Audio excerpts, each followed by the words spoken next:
ketahuilah olehmu bahawa sesungguhnya hukum segala perempuan yang bantah, yakni yang tidak mahu mengikut ajaran suami dan tidak mahu taat kepada suami, termasuk dalam dosa-dosa yang besar, lagi dosa yang dimurkai oleh Allah Ta'ala, dan sebab itulah yang memasukkan mereka ke dalam neraka. Jadi saya sebut pada tuan-tuan, khususnya kaum ibu, sabarlah banyak-banyak dalam bahagian bab ini. Sebab yang ini semua dia kata kat orang perempuan. Dia banyak sabarlah. Jangan duduk balik beberapa rehat kat saya pula. Sakit dia ambil rehat, dia balik bengkok saya kan. Mengata ke kami je ustaz ni. Bukan, ini bab perempuan. Nanti episod yang kedua barulah bab suami. Sekarang ni semua cerita bab perempuan dulu. Muka surat 19 nanti barulah bab suami. Sekarang baru muka surat 10. Ada lagi 9 muka surat. 9 muka surat maknanya 9 bulan lagi. Ya, sabarlah banyak-banyak. Nak buat macam mana? Ya, kita tak boleh langkau, nanti tak faham. Kalau kita tengok drama, tengok hujung-hujung pun kita tak faham. Kita kena tengok awal-awal sampai habis, baru boleh faham. Macam itulah baca kitab pun, kena satu-satu. Baik. Dia kata yang banyak bantah ni, perempuan yang banyak bantah suami ni, dosa lah. Dosa besar lah bantah suami. Tetapi dalam banyak-banyak jenis bantah, yang paling banyak perempuan bantah pada suami ialah, yang tersangat jahat bantahnya ialah sebab suaminya beristeri yang lain. Yang itulah paling banyak bantah. Suami tak semayang, tak apa lagi. Tak tahulah ustaz, suami saya tak semayang ustaz. Yang lain baiklah. Baik tau, nafkah, beras. Rumah saya satu gudang ustaz. Tu yang tak cukup beras di kedai tu. Asal pergi kedai beli beras. Asal beli beras pergi kedai. Dia baik ustaz tau, dia macam caring, semua okey lah kan. Cuma dia tak semayang ustaz. Sayang lagi dekat suami dia. Walaupun tak semayang, padahal tak semayang tu sejahat-jahat manusia. Padahal tak semayang ni sejahat manusia, baik macam mana pun, caring macam mana pun, tak semayang, jahat lah. Tapi hari ni kalau tak semayang tu normal. Macam dia semayang ustaz, macam subuh je tau dia tak semayang, ialah letih kan. Saya pun faham juga ustaz, saya rasa Tuhan pun faham. Ini pun satu juga. Tetapi kalaulah suami dia menikah lain, yang tu tak salah. Suami dia semayang pun dia ambat suami dia. Ada parang-parang, ada pisau rembo-rembo lah, ada cuka-cuka lah, ada gunting-gunting lah senjata dia. Tak ada pistol lah senjata. Gatel nak menikah lagi seorang. Yang itulah yang pengarang kitab ni kata, sebab suaminya beristeri yang lain. Maka iaitulah dosa yang amat besar dan bala yang amat keras. Kenapa ustaz? Yang bantah suami kahwin lain ni kenapa balanya besar, dosanya besar? Kenapa? Sebab betapa pula tidak berdosa, sedangkan yang demikian itu seolah-olahnya marah pada benda yang disuruh oleh Allah Ta'ala, pada hukum yang didatangkan oleh Nabi sallallahu alaihi wasallam. Kerana bantah suami menikah itu seolah-olah membantah keharusan yang dibenarkan oleh syarak. Bantah di sini ada dua. Satu, bantah hukum. Satu, bantah hukum. Satu lagi, bantah suami. Ada dua tu. Satu, bantah hukum.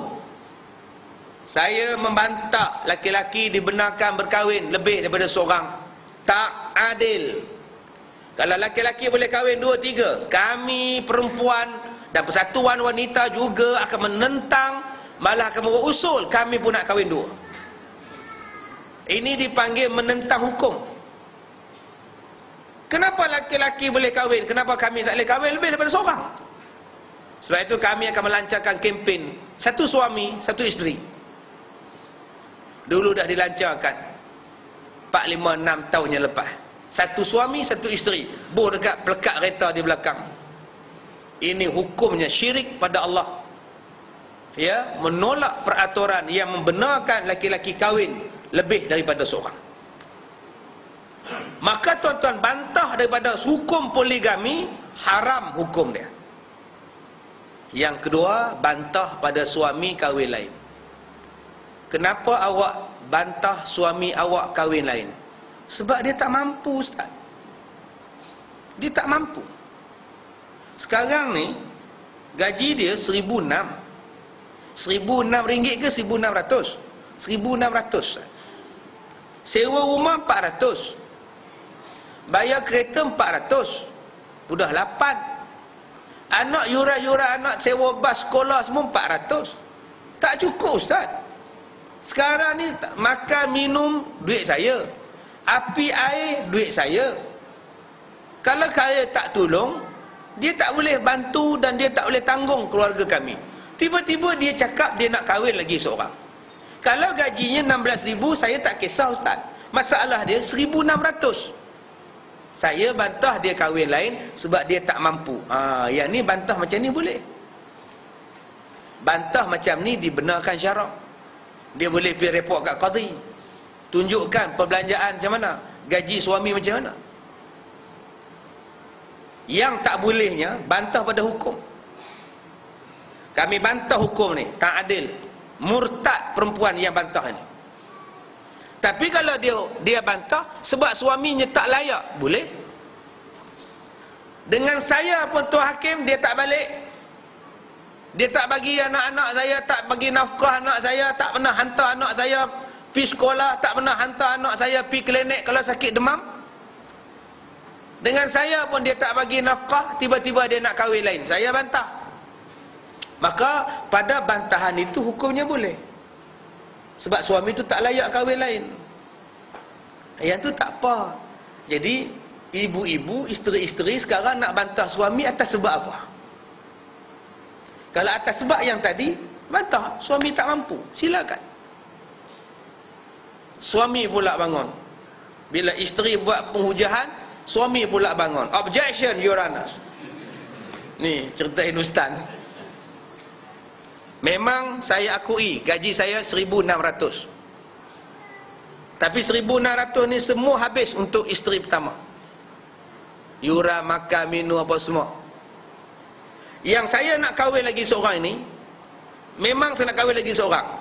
Dan bakal isteri saya pula akan tanggung perbelanjaan saya. Sebab tu saya nak kahwin. Dan bakal isteri saya yang kedua kata, dia takkan minta duit pada saya. Dia tak suruh saya bayar rumah dia, kereta dia, alat make up dia. Dia tak minta 1 sen pun daripada saya. Yang dia nak bukan itu, yang dia nak saya je. Dan saya rasa saya mampu memberikan saya pada dia. Hakim akan panggil pula bakal isteri dia. Gaji kamu berapa? Gaji tu hakim berapa? Sudah, dia tanya hakim pula. Saya 10,000. Saya 4 kali tu hakim. Kalau ikut hukum saya tu hakim, saya boleh nikah 4 tu hakim. Tapi pasal saya perempuan saja, sebab tu saya tak boleh nikah 4. Sekarang saya nak tanggung suami saya kalau kahwin. Ini dipanggil sebagai misyar Umar. Hukumnya sah. Hukum sah lah. Buat surat perjanjian. Okey, segala rumah, sewa apa semuanya, isteri tak tuntut. Isteri hanya tuntut nafkah batin saja. Clear. Tak ada apa masalah. Jadi suami ni kena perkemah nafkah batin je lah. Carilah dok ke apa itu kerja dia. Ini yang tak apa kalau isteri sanggup. Tak jadi hal. Tak ada masalah apa. Ada sahabat saya yang kahwin 3 tuan-tuan. Tak kerja apa, menganggur. Tapi 3 isteri. 3 toke tom yam. Restoran tom yam. Dan isteri ni bagi dekat dia sebulan 600. Setiap isteri. Dapat dekat dia 1,800 sebulan. Apa kerja dia? Ambil anak, hantar anak, sekolah, basuh kain, lipat kain, kemas rumah. Itulah kerja dia. Duk di kedai jadi cashier, sehari pergi beli barang di pasar borong. Itulah kerja dia. Dan dia memang tak kerja. Kerjanya ialah suri rumah tangga. Isteri dia pula ada pekerja. Isteri dia jadi toki restoran Tom Yam. Dan isteri dia tak apa, memang kami tak bagi dia kerja, jaga kami, jaga anak-anak pergi sekolah. Kalau cikgu suruh main sekolah, sign buku kemajuan, dia pergi. Itulah kerja suami dia. Subhanallah. Lepas tu suami dia duduk di rumah pakai kain batik elok, tuan-tuan. Ada sahabat saya di Pulau Pinang orang ni. 3 isteri dia, tuan-tuan. Lagi sempoi.